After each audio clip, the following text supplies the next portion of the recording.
Queridos irmãos e irmãs, a paz do Senhor, nós vamos estudar a lição de número 4, Dinamizando o Ensino.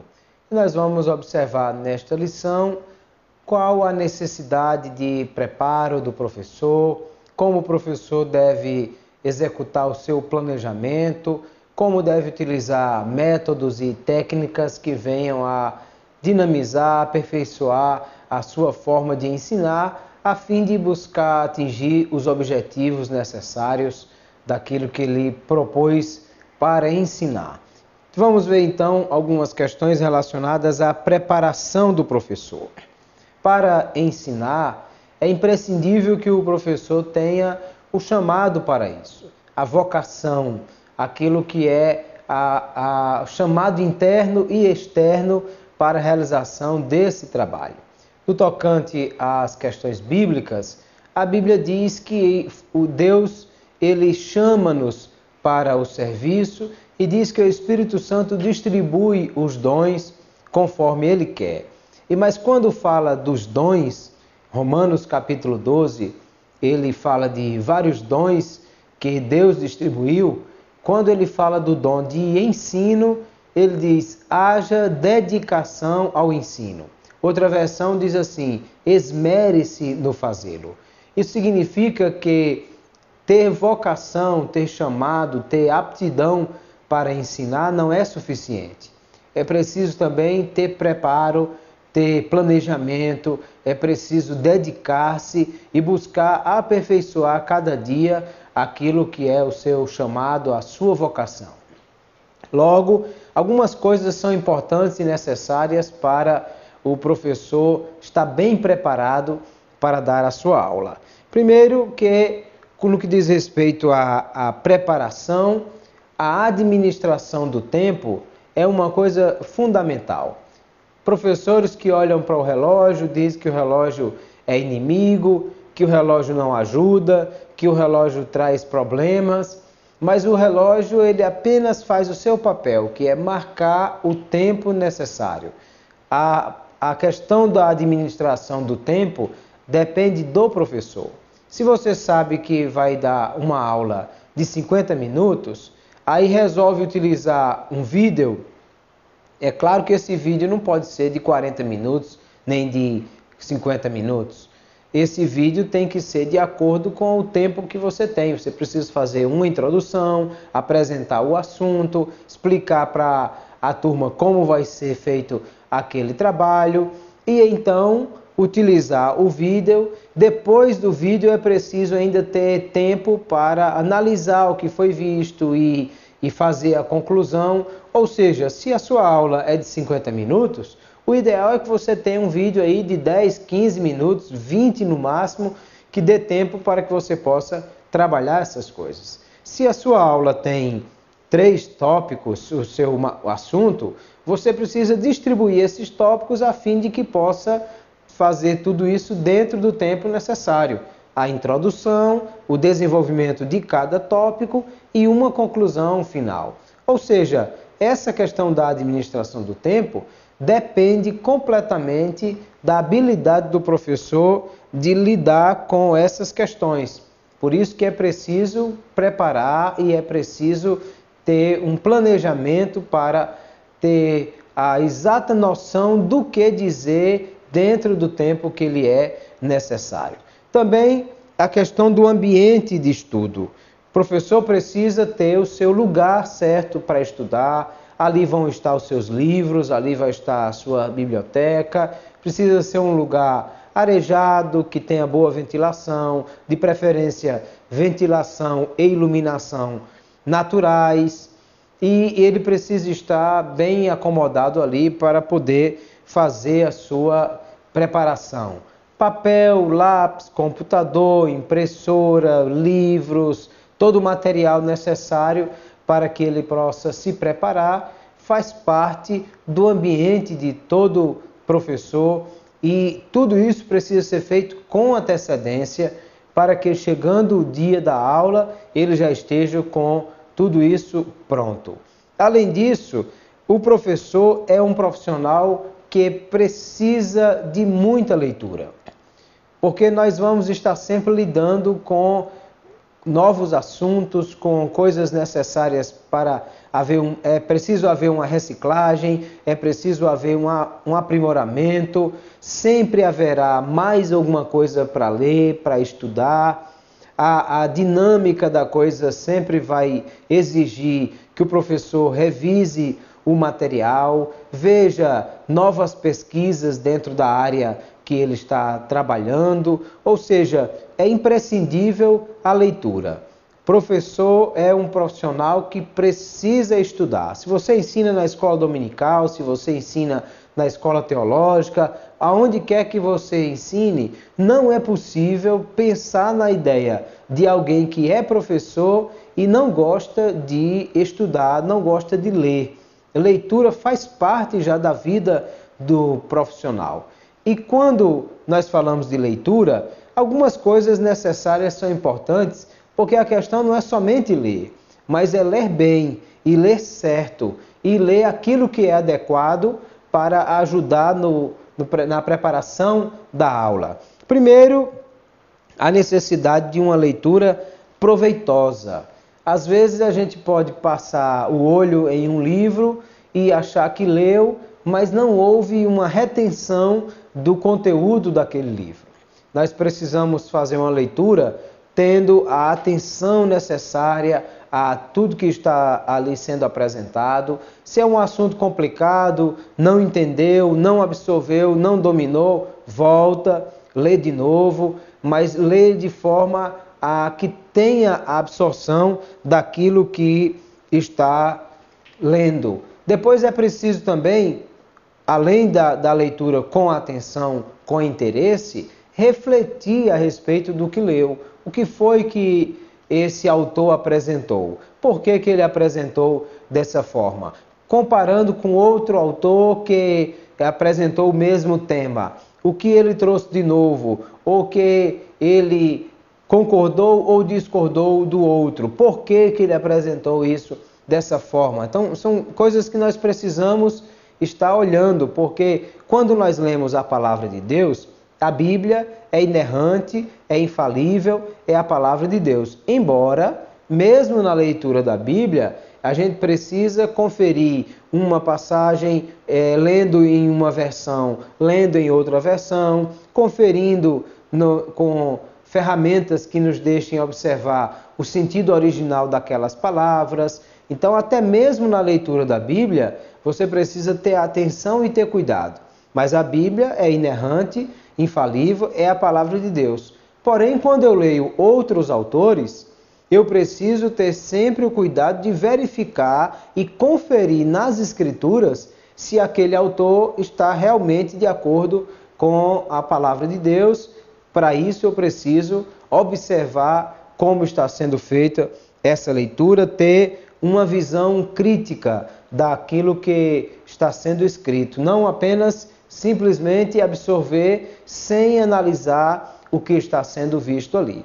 Muitas vezes é muito interessante e muito proveitoso fazer uma síntese, porque o autor vai abordar aquele assunto de forma ampla, de forma a esgotar o assunto muitas vezes, e quando eu preciso repassar essa informação para o aluno, é importante fazê-lo de forma sintética, de forma sucinta. Então, fazer a leitura de um livro e fazer uma síntese vai me ajudar a absorver melhor aquilo que o autor estava apresentando e resumir o pensamento desse autor. Além disso, nós temos que aprender a analisar o texto, olhando o que está escrito, vendo como é que a gente vai absorver completamente isso. Primeiro, uma leitura completa nos ajuda a ter uma visão panorâmica do texto. O que é que aquele autor está tratando em toda a extensão daquele livro. Depois, eu posso reler, aí já destacando, marcando o que preciso, assinalando alguma coisa, fazendo alguma observação, porque agora eu já sei o que é o conteúdo e posso fazer essa leitura mais a miúde, com detalhes daquilo que eu estou lendo. E aí, Se ficou alguma dúvida, volta, lê de novo aquele texto e tirar as dúvidas todas, a observar a leitura do texto, procurando o assunto, a palavra-chave que nós queremos destacar, para reler, observando o ponto principal do livro e comparar isso com outras coisas que foram lidas. Tudo isso são observações para que essa leitura seja proveitosa, nós tenhamos uma leitura com muita profundidade, para que possamos realmente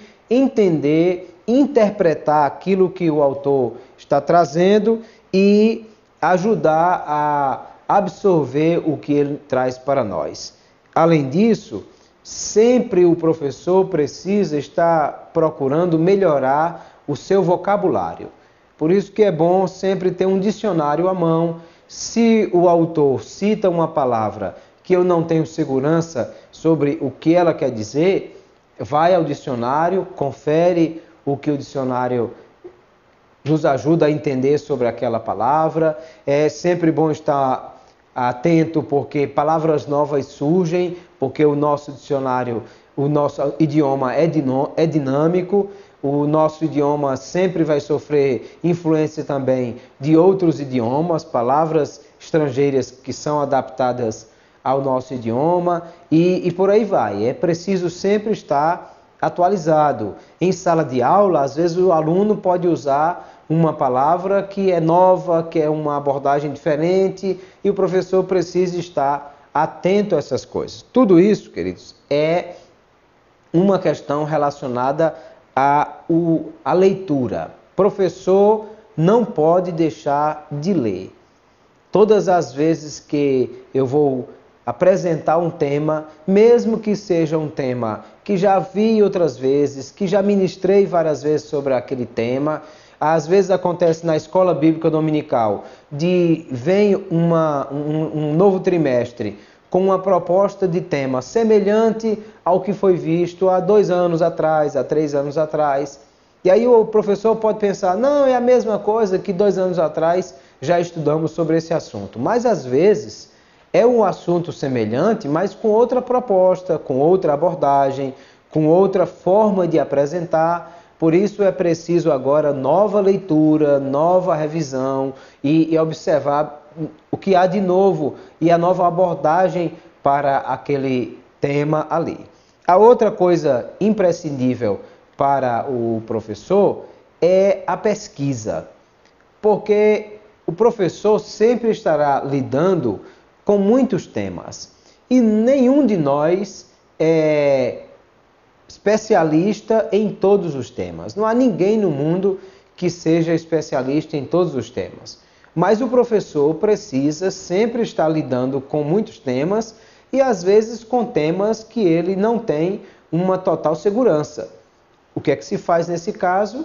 É pesquisa, é analisar o que outros escreveram sobre esse assunto, é buscar entender essa questão e acrescentar conhecimento, porque quando você fala baseado naquilo que pesquisou sobre quem é especialista no assunto, você tem capacidade de apropriar-se bem daquele tema. Quando falamos de pesquisas, algumas coisas também são necessárias e importantes para observar como fazer a melhor pesquisa. Primeiro, escolher bem o material. Se vai comprar livros, nem todo livro é interessante ou vai acrescentar. Muitas vezes eu vejo alguns livros na livraria, um livrozinho fininho, com poucas páginas, e aí a capa diz assim, tudo sobre um determinado assunto. Ora, é muita pretensão alguém numa obra tão fina achar que vai esgotar qualquer que seja o assunto e com a obra tão pequena. Na verdade, o material ideal é aquele que aprofunda-se em determinado aspecto que vem acrescentar. Um material muito genérico, ele apenas vai estar falando do mesmo que todos os outros livros falam. Por isso que quando pegar um livro, observe o que é que ele está trazendo. Dá uma olhada no título, vê se no título já consegue identificar alguma coisa, a data de publicação, porque quanto mais novo o livro, geralmente ele vai ter pesquisas mais recentes, vai ter uma abordagem mais recente. Dá uma lida na orelha, na contracapa do livro, que já vai dar ali uma síntese, um resumo do que é a abordagem desse livro. A introdução ou notas do autor já vai dizer o que é que o autor propõe, o que é que ele está pretendendo abordar nesse livro. Às vezes, tão importante quanto o livro é a bibliografia, porque vai dizer de que fonte o autor bebeu.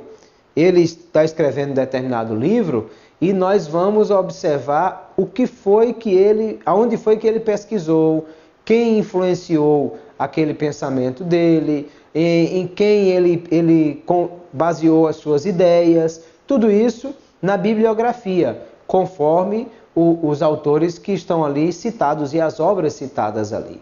Isso tudo já vai me dizer se vale a pena ou não adquirir esse livro ou gastar tempo analisando o livro para a minha pesquisa, e às vezes até o título se propõe a uma coisa interessante, mas quando eu olho essas coisas, a orelha, a contracapa, o sumário, a bibliografia, a introdução, já percebo que não é isso que eu preciso, que não é isso que a minha pesquisa está necessitando, ou qual é a abordagem que esse autor pretende dar. Conforme for, já descarta esse material para não estar gastando tempo com coisas que não vão acrescentar à sua pesquisa. Em segundo lugar, é muito interessante fazer um resumo, uma síntese, uma lista de tópicos daquilo que o livro está tratando, porque é uma forma de apropriar-se daquilo que está ali de maneira mais eficaz. Você tem condição de fazer, inclusive, uma releitura, porque todo resumo, toda síntese, de qualquer forma, é uma interpretação, porque você está vendo o que o autor está apresentando e está fazendo o seu resumo, do seu modo, da sua interpretação daquilo que o autor disse. Isso vai ajudar na fixação desse material. Muitos autores, muitos escritores, muitos leitores gostam de sublinhar o texto, de marcar. Se o livro é seu e é a sua pesquisa e é isso que você está procurando, ok, claro que um livro de outro, um livro da biblioteca, você não pode usar marca-texto, nem lápis, nem qualquer coisa para marcar o livro. E se é um livro seu, que você pode fazer as marcações que quiser, então pode ser interessante destacar ali, ou então usa um marcador de páginas para marcar aonde estão as páginas que lhe interessa para aquela pesquisa. Se é um livro digital, é mais fácil ainda, porque tem como, pelo próprio aplicativo, sublinhar, selecionar, marcar páginas e fazer coisas desse tipo. Isso vai ajudar na hora que você estiver elaborando a sua pesquisa, já identificar aonde está o assunto que você quer buscar naquele livro, e na hora que vai usar o livro já sabe exatamente aonde está cada assunto que você já pesquisou, já sublinhou, já marcou. Além disso, é sempre bom uma revisão da aula, do assunto que você vai ensinar. Mesmo que já está tudo preparado, mas aí às vezes preparou slides, preparou um resumo, preparou um material extra para utilizar na aula. Leia, releia, revise, olhe direitinho que está lá, como está sendo feito, porque quanto mais dedicado você for nessa questão, mais crescimento haverá, tanto para o seu conhecimento, como para a segurança que você tem em apresentar isso em sala de aula, como para os seus alunos, que vão perceber a segurança da pesquisa que você fez, da leitura que você realizou. Há uma necessidade hoje muito grande por parte de todos os nossos professores a dedicar-se à leitura, A Câmara Brasileira de Leitura diz que, em dados recentes no nosso país, a leitura de livros, tirando fora os livros didáticos, ficou em 1,8 livros por ano por pessoa no Brasil. Isso é uma média baixíssima, muito baixa. Outros países, essa média é 5, 10 vezes maior. Isso quer dizer que, por média, no Brasil, não se lê sequer 2 livros por ano, tirando fora os livros didáticos que os alunos estão utilizando no dia a dia. É muito pouco e isso quer dizer que nós precisamos ler muito mais. E o professor não só precisa ler, como incentivar os seus alunos à leitura.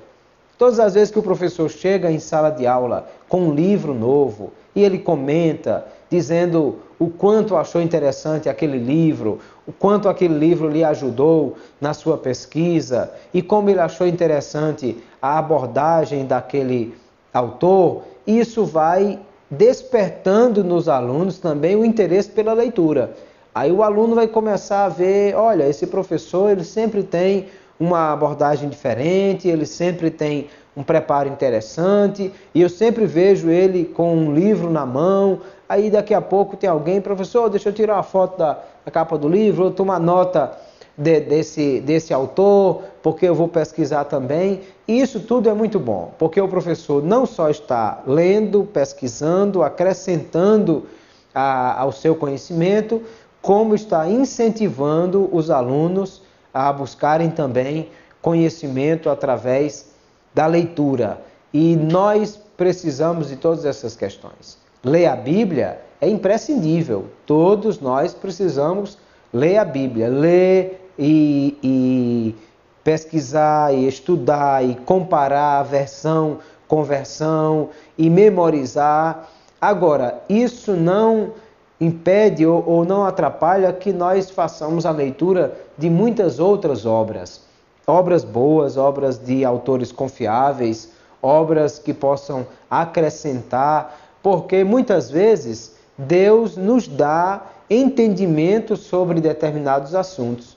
E como é que eu posso compartilhar o entendimento que Deus me deu com outras pessoas? É escrevendo e fazendo com que isso chegue a outras pessoas. E como é que eu posso me apropriar do entendimento que Deus deu a outros autores? É lendo o livro que eles escreveram.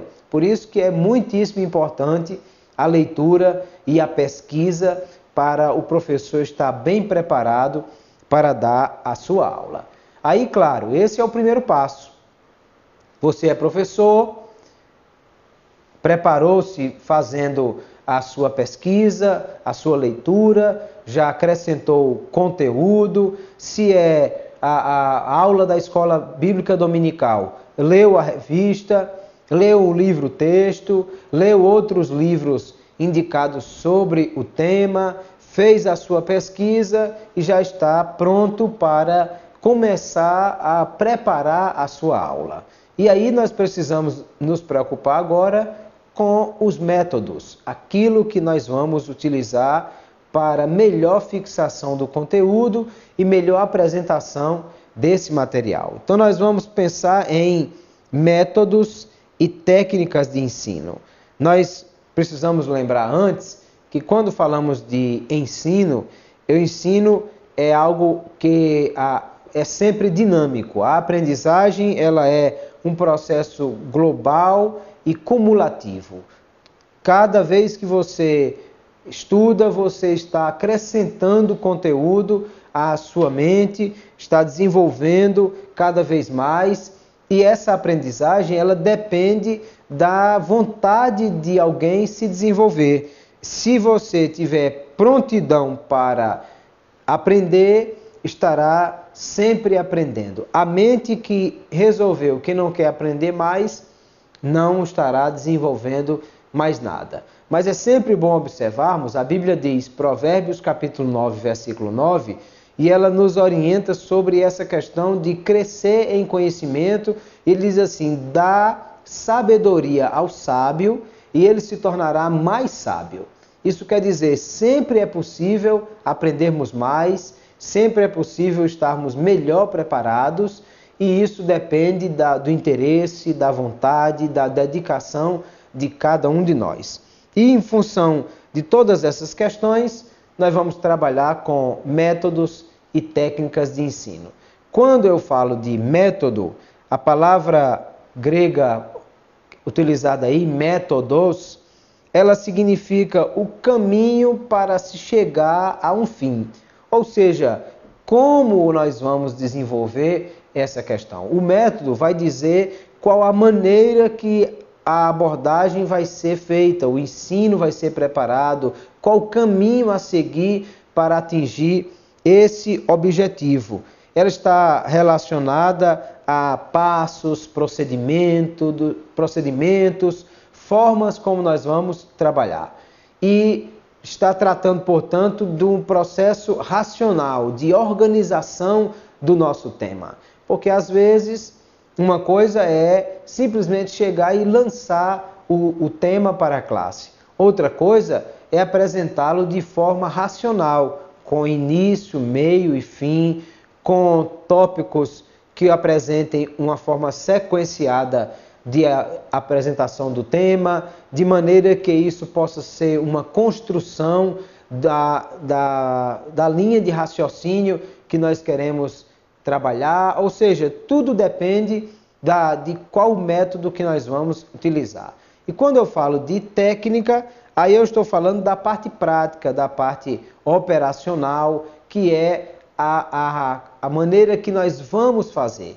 Como vamos fazer essa abordagem?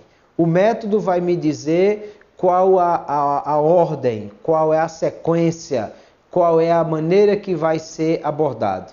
E a técnica vai me dizer como eu vou realizar apresentar essa ordem de forma operacional para que nós possamos ter um ensino dinâmico, participativo e que possa ter bom proveito. Logo, essa questão do uso de métodos e técnicas, isso não é uma coisa aleatória. O professor não pode simplesmente chegar e dizer, muito bem, hoje, deixa eu ver, hoje eu vou usar tal método ou tal técnica, ou aprendi um método novo, vi um autor apresentando uma nova técnica e vou resolver testar isso. Não, o método ou a técnica, ela é apenas um meio para se alcançar um determinado fim. Eu preciso primeiro saber o que é que eu quero ensinar, como eu quero alcançar, qual o objetivo traçado e observar outras características necessárias para escolher o método adequado, conforme o público, conforme o conteúdo, conforme o tempo que eu tenho, de acordo com o tamanho do grupo. Porque imagine se eu quero pensar eu vou fazer hoje um estudo dividindo em grupos a turma. Aí quando eu chego na turma tem 3 alunos. Como é que eu faço divisão de grupos com 3 alunos? Ou eu quero utilizar uma técnica diferente para fazer um debate, um painel, mas não preparei os alunos para isso e não tem gente pronta para esse painel, nem convidei ninguém para participar. Ou eu penso em fazer uma distribuição de círculos, mas a minha classe de escola dominical não tem um espaço adequado para fazer esses círculos no local. Eu preciso pensar qual o local que eu vou utilizar, se é possível deslocar a minha turma até lá. Ou seja, tem uma série de questões a se observar, que nós vamos ver mais à frente, do que é necessário para escolher o método adequado, para o público adequado, para o assunto adequado, para aquilo que nós queremos atingir. Quando nós falamos de métodos, em geral, alguns autores separam em métodos expositivos e métodos de laboratório. Vamos pensar no método expositivo, falando de exposição verbal, também chamado de preleção. É o método mais utilizado. É aquele método que o professor expõe diante da classe aquilo que é o assunto que ele vai tratar. É mais simples, é mais tranquilo, porque exige menor preparação. eu não tenho que ter muito material adicional, eu não tenho que pedir a ajuda de mais alguém para essa turma, para essa abordagem. É chegar diante da turma e falar, e falar, e falar, e falar. Isso não quer dizer que isso é ruim, claro. Toda aula precisa ter, pelo menos parte dessa aula, com o método expositivo. Porque mesmo que eu vá utilizar um outro método, eu vou fazer uma dinâmica, ou eu vou passar um vídeo, ou eu vou utilizar uma técnica diferente, mas sempre será necessário o professor expor alguma coisa à classe. A introdução do assunto, a conclusão do assunto, alguma coisa que vai ser feita aí. Então, o método expositivo é mais utilizado e ele não é ruim necessariamente. Ele é um método que tem a sua vantagem, principalmente se o professor é habilidoso com a exposição da palavra, se ele tem uma boa dicção, se ele sabe expor o conteúdo de maneira clara, objetiva. Isso tudo vai ser importante.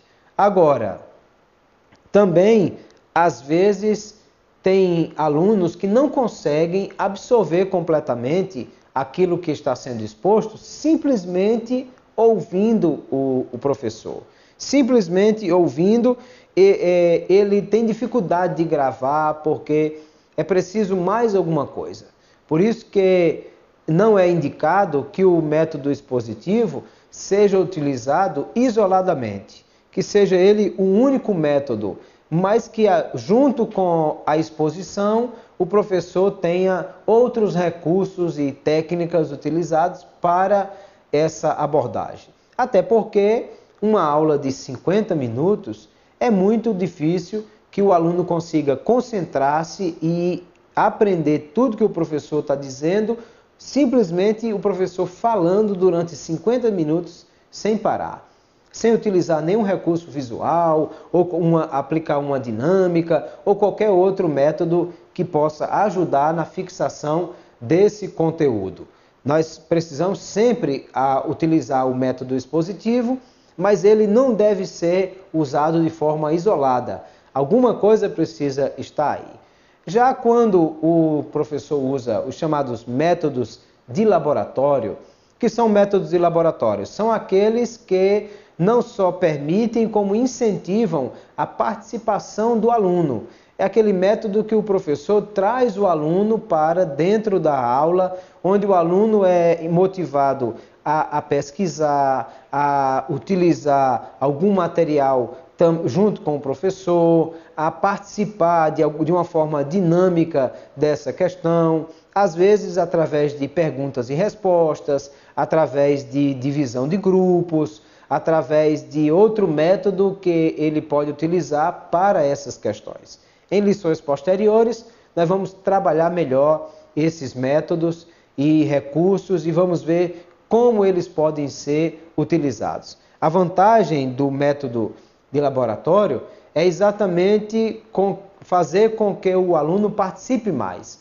O aluno passa a ser, não ser mais um mero ouvinte, mas a ser um agente co-participante da produção daquela aula, daquele conteúdo.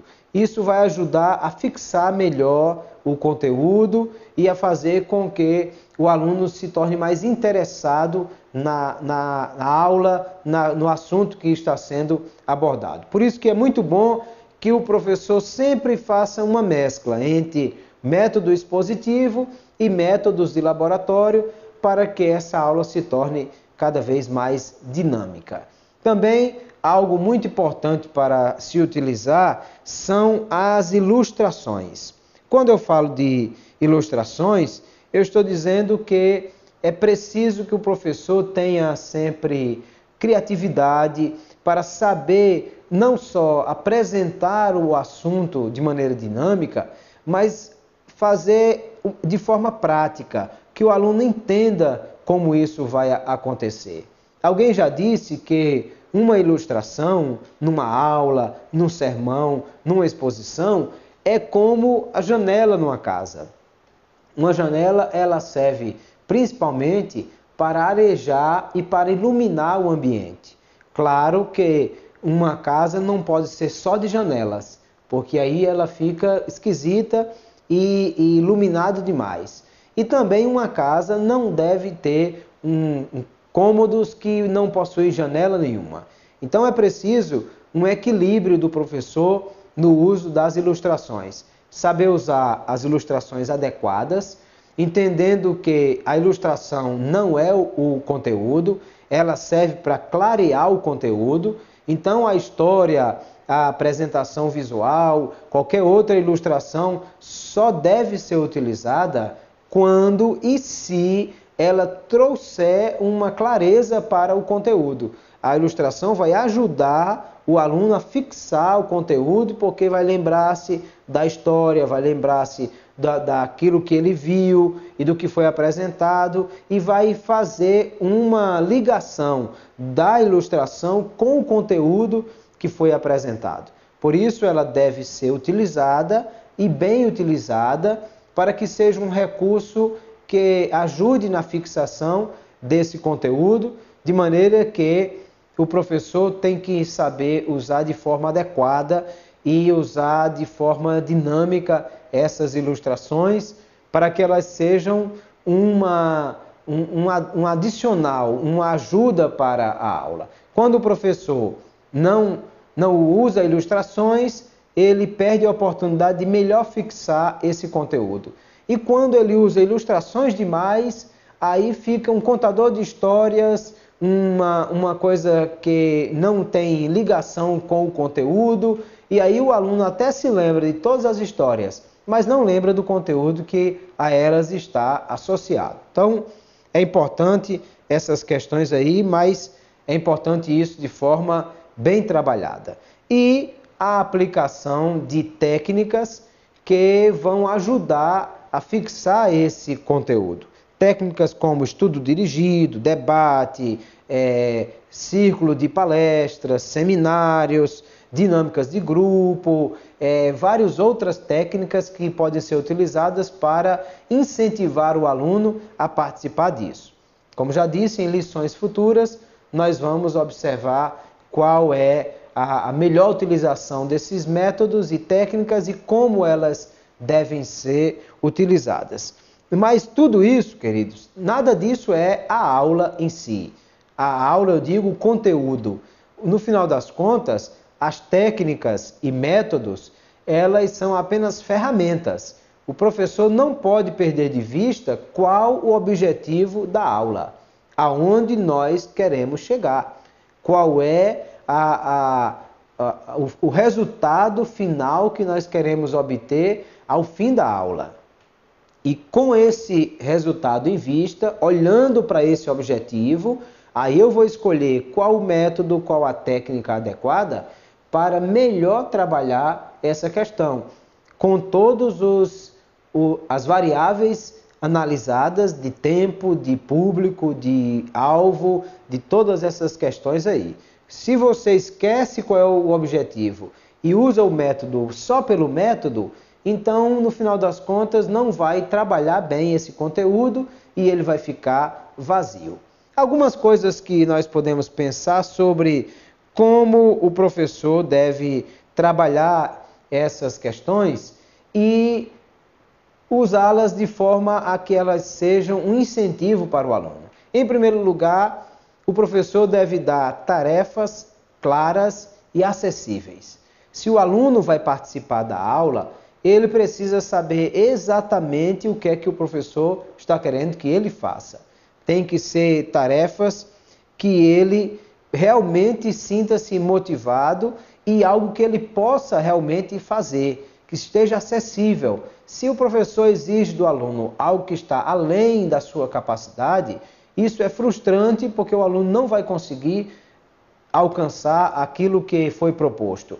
E se o professor passa uma tarefa ou põe alguma coisa para o aluno fazer, mas não está claro o que é que o professor quer, quando o aluno for apresentar, ele pode apresentar algo completamente diferente do que o professor pretendia, e isso também vai ser frustrante. Outra questão a ser observada é que o professor, quando utilizar essas técnicas, ele precisa assegurar ao aluno as condições de trabalho. Vai fazer uma pesquisa e em que livro o aluno vai pesquisar? Temos biblioteca, o aluno tem o livro, o professor vai emprestar o livro, vai fazer um resumo do livro e passar para o aluno.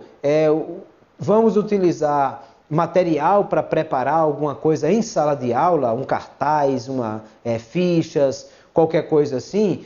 Precisa providenciar esse material, ou pedir o aluno para trazer, ou pedir à secretaria providenciar isso para que o aluno possa fazer. Até porque, dentro do ambiente da sala de aula, o tempo é muito curto para ainda ir atrás de buscar material, de buscar isso, ou livro. Então, se eu resolvi que hoje na minha aula eu vou trabalhar com os alunos uma pesquisa, uma coisa assim, o ideal é que isso tenha sido passado com antecedência para os alunos fazerem a pesquisa, prepararem todo o material e trazer isso pronto para a sala de aula, para ser apresentado e então analisado por todos que estão ali.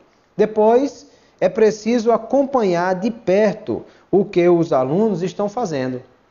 Algumas vezes eu gosto de utilizar, dependendo do assunto, se é um assunto já mais corriqueiro, que ele já é de uma certa forma compreendido por todos da escola dominical, mas aquela revista propõe a abordagem daquele assunto, é interessante, pode fazer grupos, 3, 4 grupos, conforme o tamanho da sua turma, e deixar esses grupos trabalharem uma temática que você já propôs para ele. Agora, não pode.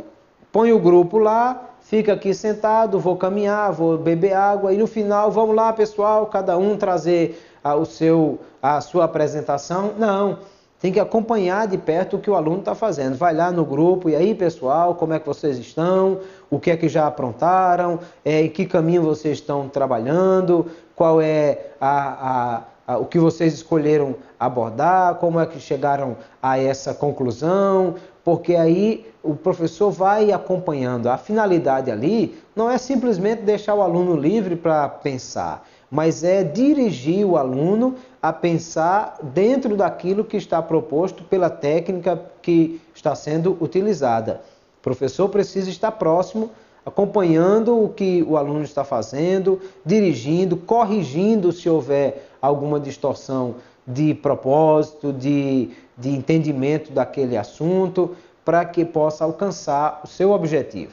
E depois, aquilo que foi discutido, trabalhado em cada grupo, precisa ser aproveitado para toda a classe.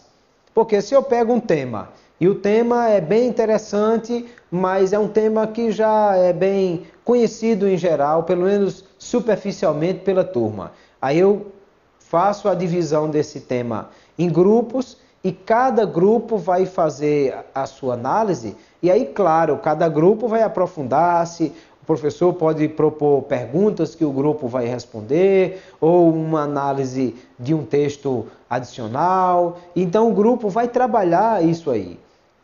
Parte desse tema. O outro grupo, outro tópico. O outro grupo, outro tópico. Ora, ao final, nós precisamos ter tempo para reunir todos esses grupos e então cada um apresentar que caminho eles percorreram e que conclusão eles chegaram. Qual é o que eles querem compartilhar com todo o grupo. Aí, um grupo trabalhou o tópico 1, o outro tópico 2, o outro tópico 3, e no final todos vão estar apropriados dos 3 tópicos, porque cada um analisou essa questão. Então, se, por exemplo, nós vamos discutir um determinado tema sobre o ensino de Jesus, aí um grupo vai trabalhar o ensino de Jesus através de parábolas, o outro vai trabalhar através de dinâmicas diferentes que Jesus utilizou, o outro vai trabalhar através de ilustrações, e no final nós vamos juntar. Aí um grupo vai apresentar e o outro também, e no final das contas todos vão estar bem inteirados do que foi tratado. Para isso é preciso pensar e planejar isso direitinho. qual o material utilizado, quanto tempo de pesquisa e debate em grupo e quanto tempo de apresentação cada grupo vai precisar para que isso possa ser bem aproveitado. Perceba que todas essas questões fazem com que a aula se torne mais dinâmica, mais interessante, mas ao mesmo tempo é mais fácil fugir das mãos do professor essa aula se ele não estiver seguro da utilização desse método, dessa técnica. Por isso que é preciso planejar, pesquisar e praticar todas essas questões para que elas possam dar certo. Quando nós olhamos a Jesus ensinando, nós já vimos em lição passada que Jesus utilizava muitos métodos e técnicas para a sua melhor compreensão, para que o ouvinte pudesse compreender melhor o que Jesus estava ensinando. E duas coisas se destacam no método de Jesus. Primeiro, o uso de parábolas, ou seja, ilustrações. Jesus fazia com que o seu ouvinte pudesse estar bem relacionado com o tema, entendendo de forma prática, porque contava histórias simples, histórias do dia a dia, que serviam para ajudar o aluno a compreender melhor aquele tema. Parábolas como a do semeador, do joio, as 10 virgens, bom samaritano, filho pródigo, são parábolas que são utilizadas para apresentar o tema de forma prática. Não é simplesmente contar uma história, mas a parábola ela precisa ser aquela história que ao final se diz assim, moral da história. O que nós extraímos dessa parábola? Por isso é que quando olhamos uma parábola, ninguém deve estar preocupado com os detalhes da parábola, achando que cada coisa, não porque o véu significa não sei o quê, ou o filho pródigo botou a sandália, e botou o anel, e fez isso, e o cabrito, aí o que significa a sandália, o que significa o anel, o que significa o cabrito. Não, não é essa a ideia.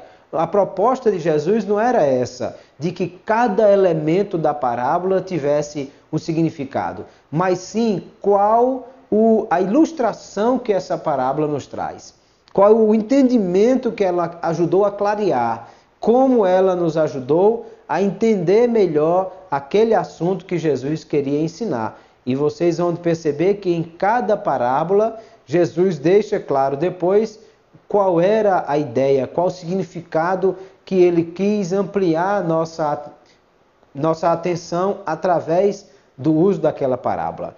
E, portanto, Jesus também usou muito ilustrações de coisas do dia a dia.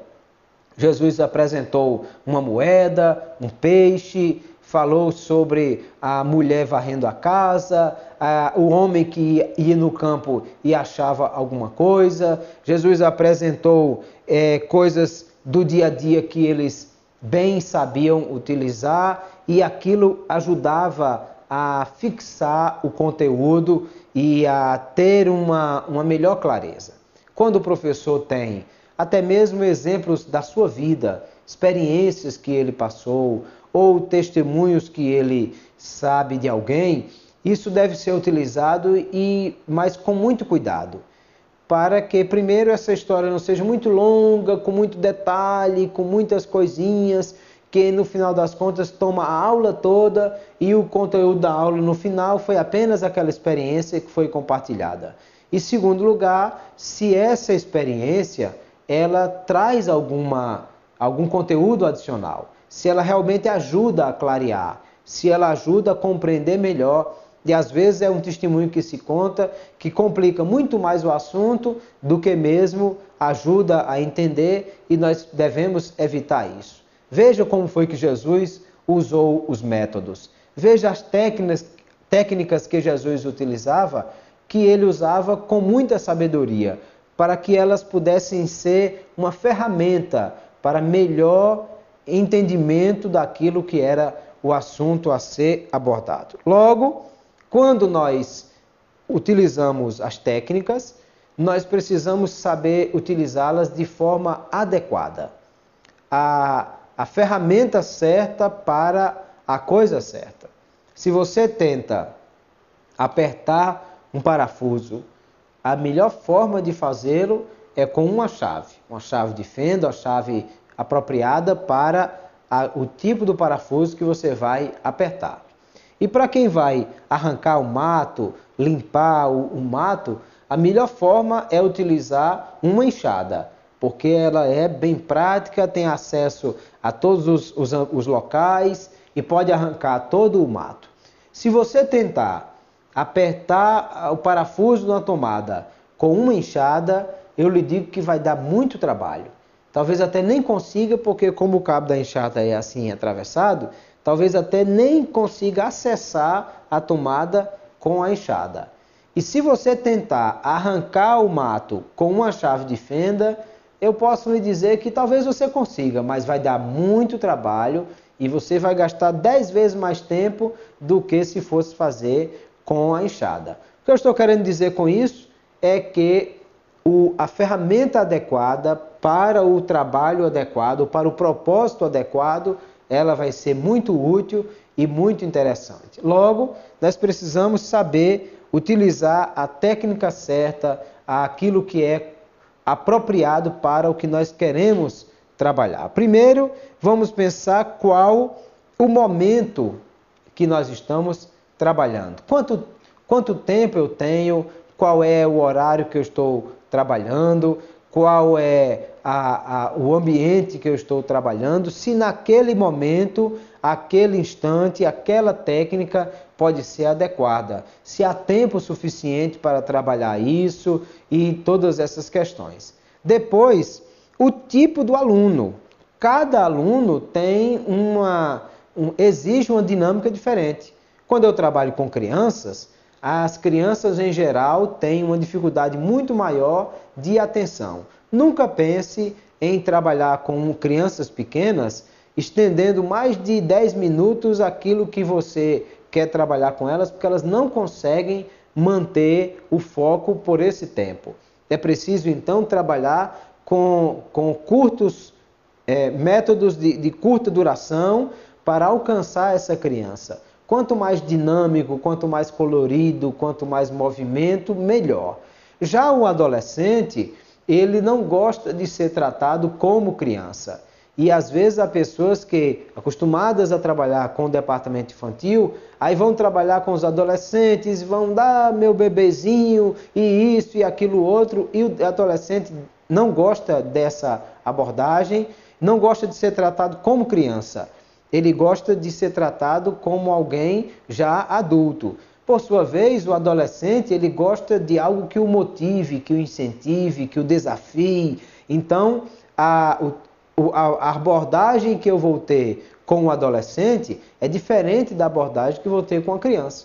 Já se eu vou dar aula para a terceira idade, a abordagem vai ser completamente diferente. Elas são pessoas mais experientes, que já têm muita bagagem de vida e também não estão muito afeitas a coisas muito dinâmicas, que exijam muita movimentação, porque já não é o perfil delas. Logo, o tipo de aluno vai dizer também qual o método, qual a técnica que eu vou utilizar de acordo com a dinâmica que a própria faixa etária exige para ser trabalhado. Imagine se eu vou ensinar numa classe de obreiros, de pastores, a abordagem deve ser outra, completamente diferente.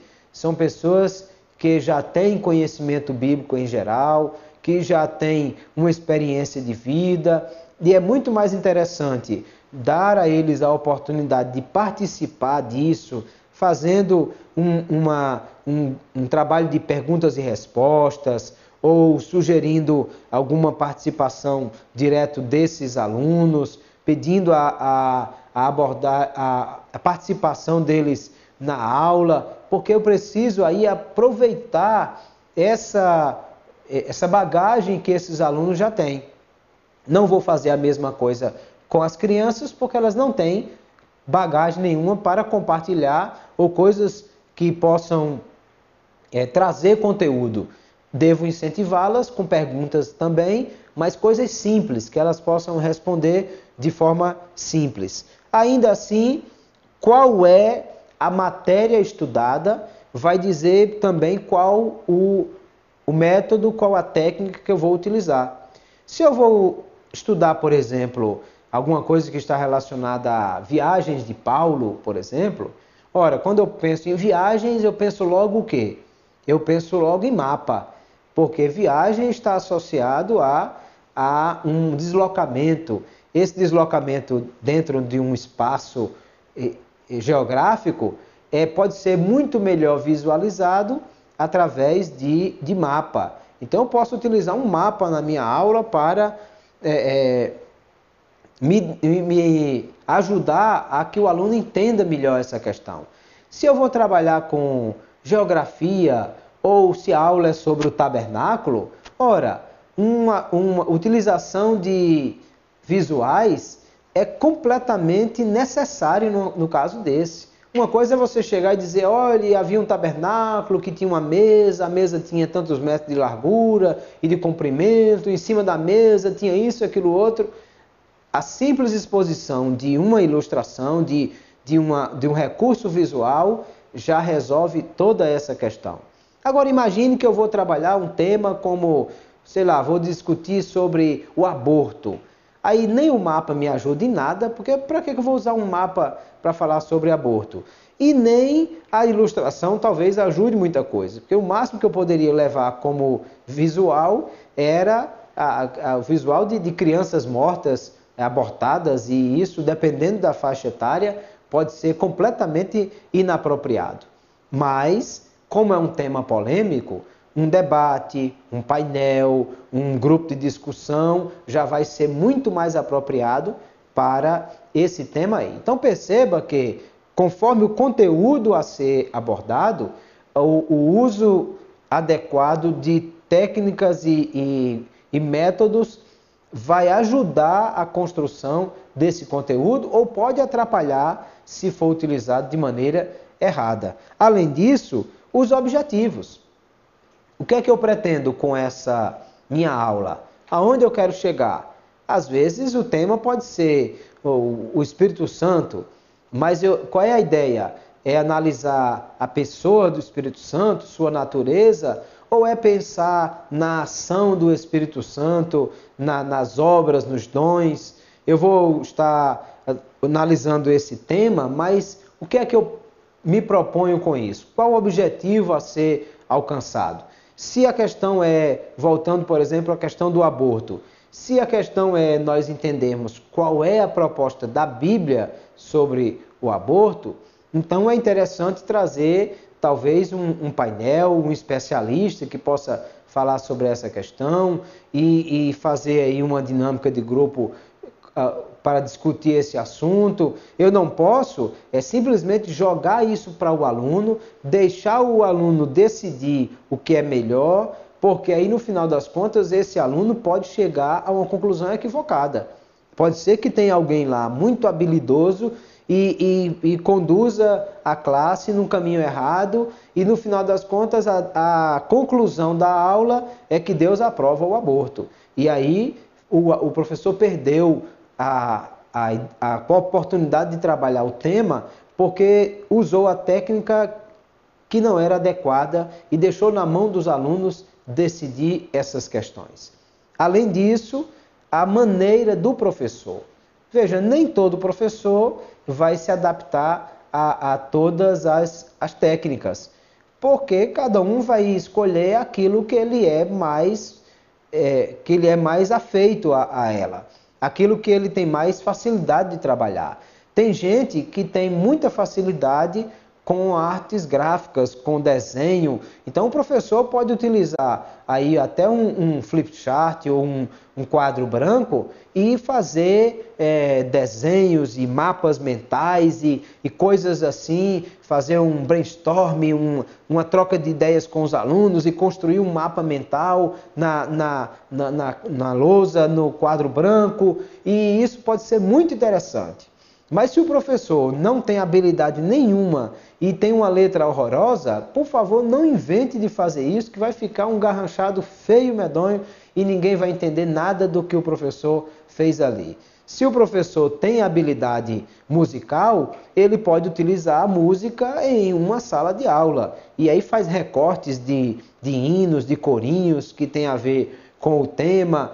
Claro que isso tem que ser feito dentro de um ambiente que não atrapalhe as outras classes. Se você tem uma sala de aula que pode trabalhar isso de maneira isolada, ok. Se não tem, fazer no meio das outras classes na nave do templo, isso pode perturbar. Mas se o professor tem habilidade, domina a questão, sabe tocar um instrumento, sabe cantar e prepara uma apresentação musical, isso pode ser maravilhoso e os alunos saírem de lá com uma dinâmica muito interessante desse assunto, talvez até fazendo uma paródia, utilizando música de hinos conhecidos e pondo uma letra nova, ou solicitando os alunos que façam essa letra para apresentar e fazendo essas paródias, pode ser uma aula dinâmica muito linda.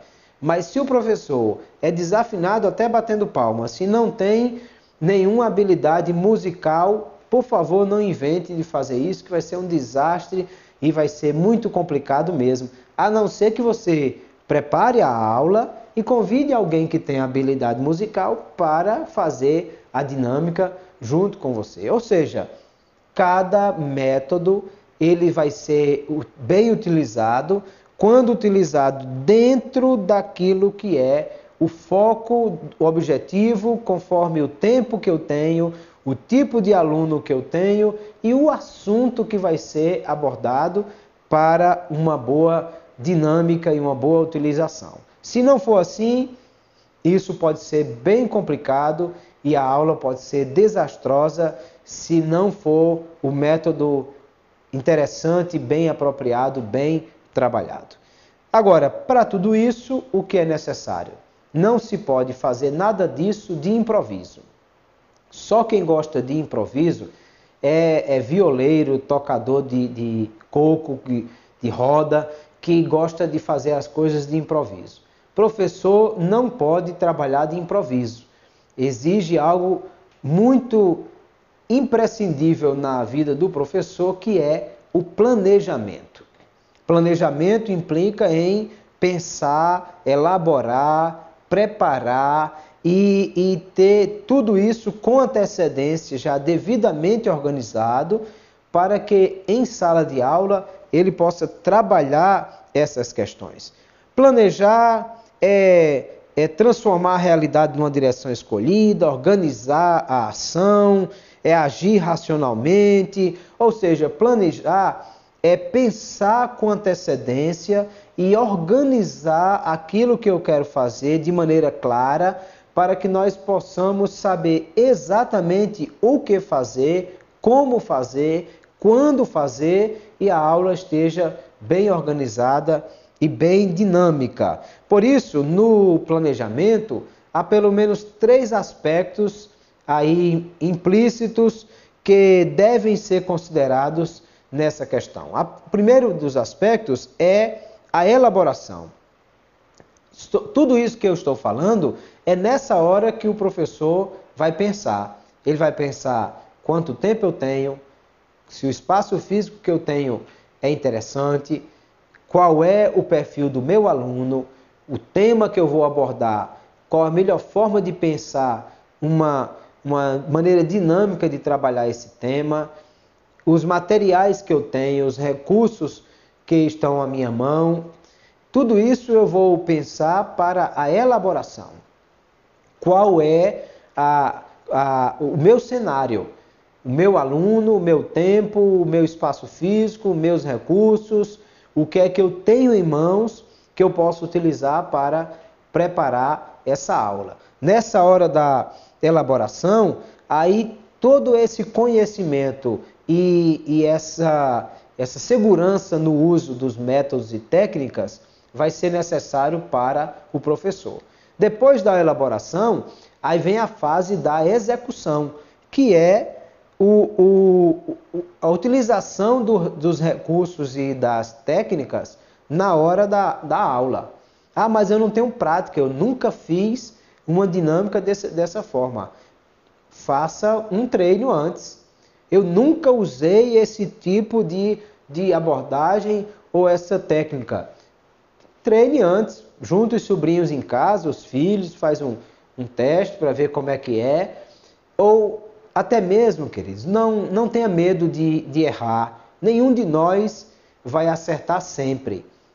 Sempre vai acontecer de a gente pensar numa aula maravilhosa e elaborar uma coisa bem interessante e na hora alguma coisa dá errado e escapar do nosso controle. Mas o importante é continuar, é fazer, é buscar aprimorar, porque nada vai fazer você estar pronto para usar uma técnica, um método, senão o próprio uso da técnica e do método. É fazendo que você vai aprender a utilizar melhor cada vez mais essa técnica ou esse método. E depois aí onde vem a questão que vai nos ajudar bastante, que é a avaliação.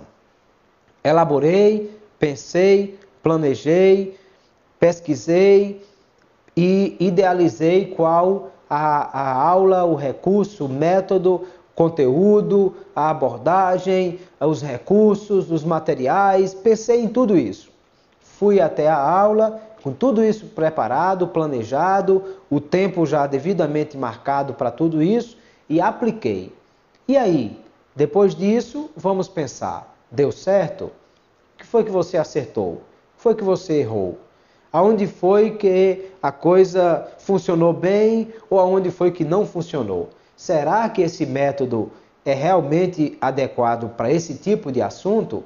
Ou será que esse assunto é melhor se for de outro método e não vamos utilizar mais esse método para essa abordagem? Então, essa avaliação é que vai permitir o professor crescer e se desenvolver, gerar confiança para ele saber utilizar ou não isso em eventos futuros, em próximas aulas.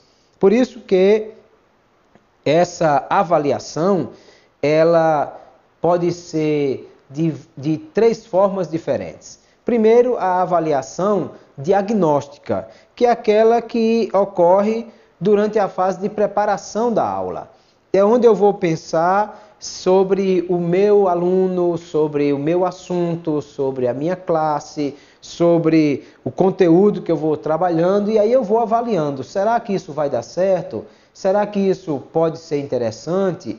E aí, à medida que eu vou pensando sobre isso e planejando, vendo os tópicos, vendo o conteúdo, vendo como eu posso fazer isso, eu já posso descartar ou não esse ou aquele método, essa ou aquela técnica. É o meu diagnóstico, é a maneira como eu já estou pensando sobre isso. Depois, a avaliação formativa é a avaliação que é feita durante a própria exposição do assunto, durante a abordagem em sala de aula. E aí você vai corrigindo possíveis falhas. Não deixa a aula perder completamente o rumo para depois pensar, foi a técnica, foi o método que não funcionou. Por isso que nós temos que estar prontos para imprevistos. Tudo pode dar muito certo e alguma coisa pode dar errado. Pensou em utilizar um computador, um projetor, pensou em utilizar uma TV, pensou em utilizar um dicionário, uma enciclopédia ou alguma coisa, um mapa, mas na hora a coisa deu alguma errado, o mapa rasgou, faltou energia, não tinha a televisão, não sei. E aí faz o quê? Despede todo mundo, manda embora, não tem mais aula hoje e eu não vou mais dar aula porque tudo que eu pensei bem bonitinho não foi possível planejar? Não. Vamos aí rever o planejamento ao longo da própria aula, ou se nós pensamos que 5 minutos era suficiente para uma determinada discussão, mas vimos na hora que em 5 minutos mal se introduziu o assunto, e agora eu preciso dar mais tempo para essa fase do método, mas esse tempo eu preciso descontar em outra fase para poder equilibrar e terminar tudo isso dentro do meu horário. Então, é esse tipo de avaliação formativa, aquela que eu vou dentro da própria execução organizando. E a avaliação somativa é depois que terminou.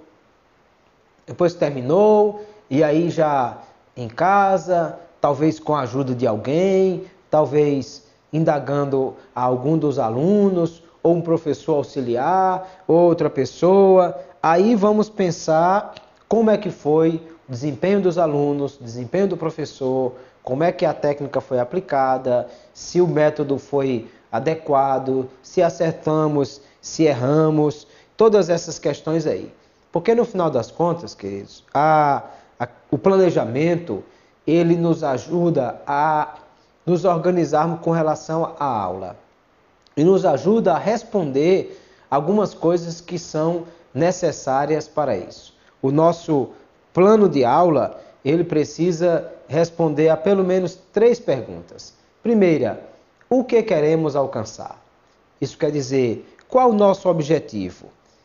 Qual o perfil ideal para o nosso aluno? Aonde é que nós estamos querendo alcançar, querendo chegar, até aonde queremos que o aluno domine esses conteúdos, ou que transformações nós desejamos na vida dos nossos alunos, mudança que isso pode ocorrer. Aí eu entendo que essa primeira pergunta vai nos traçar o destino, o ponto final, a meta que nós queremos alcançar. A segunda pergunta é, a que distância estamos disso, daquilo que queremos alcançar? Se nós queremos alunos com esse perfil, com essa mudança, com essa transformação, com essas características. E aí como é que eles estão hoje? A que distância nós estamos disso que é o ideal que nós queremos atingir? Que distância estamos dessa meta que nós estamos traçando?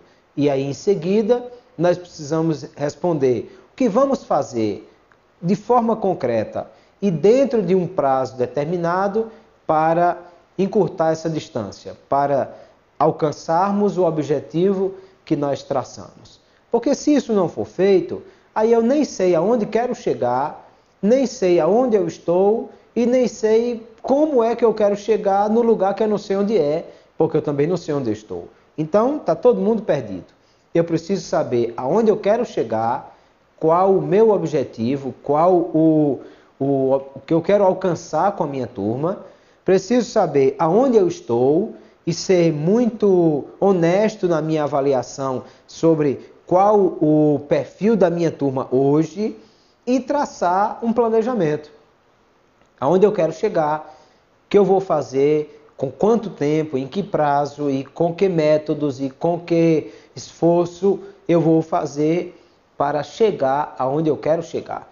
Aí é onde o plano de aula vai nos ajudar a todas essas questões. Vamos começar a observar aqui agora uma ideia do que poderia ser um plano de aula e como nós poderemos abordar isso, observando os pontos necessários a esse planejamento. O plano de aula nada mais é do que o guia, o roteiro, aquilo que o professor prepara para a sua aula. Aquilo que em cada aula vai ajudá-lo a atingir aquilo que ele pensou e que ele organizou. Vamos pensar então num plano de aula conforme está proposto no livro de vocês e algumas coisas que devemos pensar. O tema é o assunto da lição, é o tema da aula, é aquilo que nós vamos apresentar. Data e hora, qual o dia e qual horário que essa aula vai ser utilizada. E aí, antes de tudo isso, eu preciso pensar o quê? Os meus objetivos. Já vimos que o método, a abordagem do assunto só vai ser interessante quando eu entendo qual o objetivo, aonde eu quero chegar. E tudo isso vai me ajudar a pensar essas questões. Qual o meu objetivo?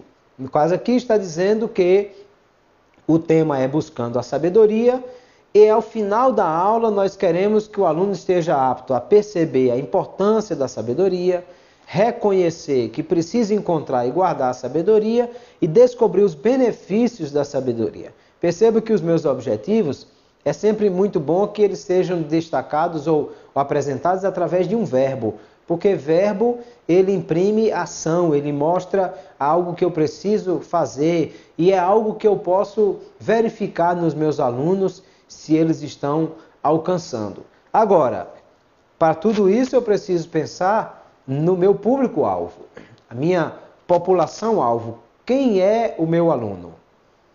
Qual é o perfil dele? Como é que esse aluno melhor absorve o conhecimento? Que tipo de atividades agrada a esse público meu e como é que ele gosta de melhor interagir, de participar? Para isso eu preciso então pensar no método adequado, naquilo que eu vou fazer conforme o meu público, conforme o meu povo, a minha turma e de acordo com os objetivos que eu quero alcançar. Feito isso, pensando então o que é que nós vamos fazer, aí vamos começar a fazer a seleção de conteúdos. O que é que eu vou abordar? Qual o assunto que eu vou tratar? E veja, um tema como esse, Buscando a Sabedoria, é muito amplo o tema. Eu preciso delimitar quais os tópicos, qual o assunto, como é que isso vai ser trabalhado. Nesse caso, se você é professor da Escola Bíblica Dominical, isso já está ali bem encaminhado, porque a questão do conteúdo já está na lição. Você não precisa inventar um conteúdo novo ou pensar numa distribuição daquele conteúdo, porque ele já está lá. A própria lição da revista é o seu conteúdo, é aquilo que está sendo lá trabalhado. Agora, aqui nós propomos um conteúdo. Encontrando a sabedoria, tópico 1, guardando a sabedoria, tópico 2, desfrutando da sabedoria, tópico 3 e usando a sabedoria, tópico 4. Então, a nossa aula está prevista nisso aí. Isso aí é o conteúdo que eu selecionei, aquilo que é o que vai ser trabalhado e como isso vai ser abordado tópico a tópico. Aí vem a pergunta seguinte: como é que eu vou utilizar, abordar esse assunto de maneira mais dinâmica? Como posso incentivar o meu aluno a participar dessa aula e não ficar apenas o professor falando à frente da aula? Então eu vou pensar agora nas atividades, o modo operacional. Que atividades eu vou realizar? Que técnicas eu vou utilizar? O que é que eu vou levar o meu aluno a fazer? A proposta aqui é organizar um mural, levar os alunos a organizar esse mural, e aí no livro de vocês tem uma proposta de iniciar a aula levando a classe a uma reflexão, porque lembre, eu não posso chegar e simplesmente lançar um assunto para a classe discutir sem uma prévia elaboração e apresentação desse material, o que é o conteúdo, como é que nós vamos trabalhar, qual a linha de raciocínio que vamos seguir, e aí leva a classe a uma reflexão, uma história relacionada aí, distribuir um texto com uma história, uma folha de papel e pedir a todos que leiam e façam um comentário por escrito. Depois alguém vai ler em voz alta. Então isso é a minha técnica. E esse quadro, esse escrito que cada aluno vai fazer, depois eu vou utilizar isso para montar o meu mural. E eu estou dando 15 minutos para a realização dessa tarefa. Já pensei o que vou fazer, qual a meta que eu quero alcançar, qual a técnica a ser utilizada, é a elaboração do mural. Já pensei como é que isso vai ser feito, vai distribuir papel e lápis para os alunos, contar uma história para eles refletirem e depois pedir que cada um faça o seu texto e depois alguém vai ler em voz alta aquilo lá. Então, é a técnica que eu estou utilizando, é a maneira como eu planejei fazer isso aí. E após a discussão, fazer uma síntese dos pontos principais. Porque, como disse, você não pode simplesmente chegar lançar o assunto, deixar os alunos discutirem, ou apresentar uma técnica, uma dinâmica, ou ver um vídeo, ou qualquer outra coisa, e depois, pronto pessoal, vamos embora todo mundo para casa, e não amarramos o assunto, não concluímos. Dentro do seu planejamento tem que ter tempo suficiente para essa questão. Veja que aqui a principal atividade, ela vai levar 15 minutos. Por quê? Porque eu fiz a introdução da aula, gastei aí 10 minutos para apresentar isso, depois distribuí para os alunos, 15 minutos para essa atividade, lá se vão 25, depois vai ter a leitura e aí depois uma síntese, ou seja, dentro de 50 minutos tudo isso tem que ser feito. Depois que nós realizamos essa atividade, aí vem a avaliação.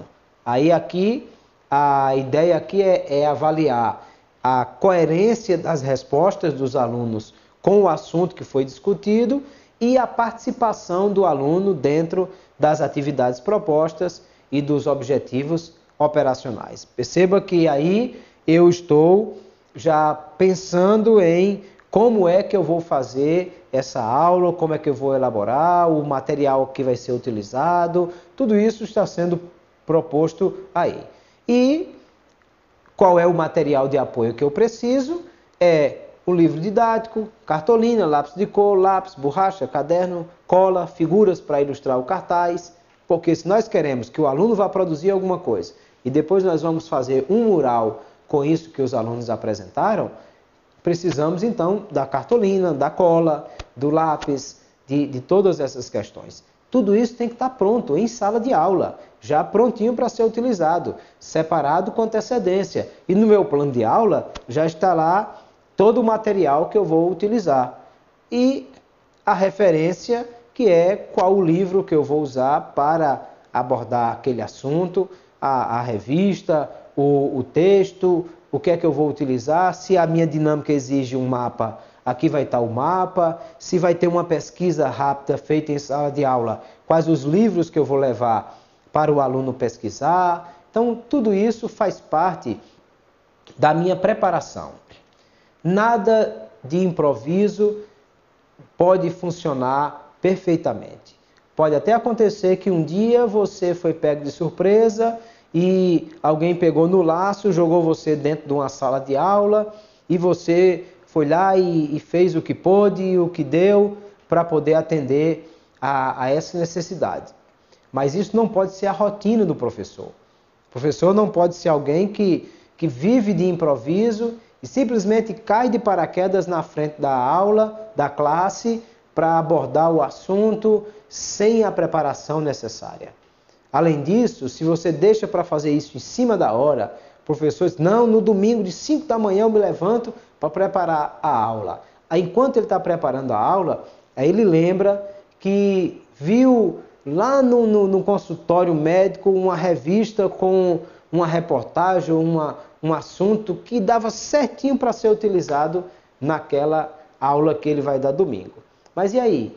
Agora não tem mais, a clínica está fechada, não dá mais para ir lá buscar aquele material. Se tivesse lembrado lá na hora, porque estava preparando a sua aula, podia até ter fotografado a revista e reproduzir aquela página, sei lá, alguma coisa. Não, seria bom se a gente tivesse tal coisa. Ah, mas não dá tempo mais, porque a aula é daqui a pouco.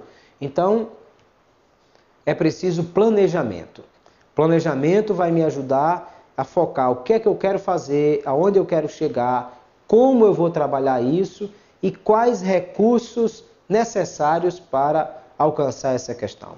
Quem vai agradecer? Em primeiro lugar, o seu aluno, que vai se sentir motivado, dinamizado, vai se sentir muito mais empolgado em participar de aulas que são muito mais interessantes, mais atrativas e muito mais dinâmicas. Quem vai agradecer é você mesmo, porque vai ver o fruto do seu trabalho.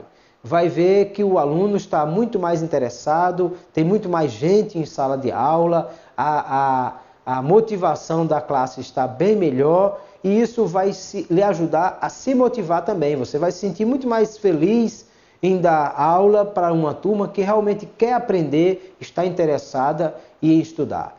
Mas acima de tudo, quem vai agradecer é Deus, porque ele vai ver que você está fazendo aquilo que está escrito para fazer, dedicação ao ensino, e vai ver também que você está preocupado com os objetivos a serem alcançados, buscando transformação de vidas, buscando crescimento espiritual, buscando alunos que cada dia estão mais próximos do objetivo que foi traçado, e em tudo isso vai haver crescimento, vai haver melhoria e vai haver uma grande satisfação em ensinar e em realizar a obra do Senhor. Portanto, vamos nos dedicar mais, vamos pesquisar mais, vamos elaborar melhor o nosso plano de aula para que possamos ter um ensino mais dinâmico e muito mais proveitoso. Obrigado, Deus abençoe a todos, a paz do Senhor.